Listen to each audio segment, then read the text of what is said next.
güneş bize bayrak.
Ertuğrul Bey'imizi toprağa verdik.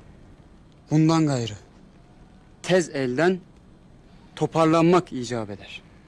Obamızın da, alplarımızın da başıboş kalmaması için beylik postu dolmalıdır. Tez vakitte yeni bir bey seçilmelidir. Bundan ötürü ben Süleyman Şahoğlu Dündar Bey, Kayı Bey olup Ertuğrul Bey'in davasını bıraktığı yerden devam ettirmeye talibim.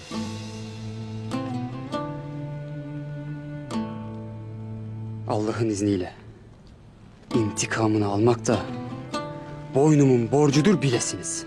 Zaten Süleyman Şah otağında beylik edecek bir sen varsın. Ertuğrul Bey'in davasını da zaten kendi kanından biri yürütmelidir. Münasiptir. Beyler münasip gördüğüne göre beylik alametlerinin kuşanılması icap eder. Doğru söyler.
Kitaba, sancağa ve de kılıca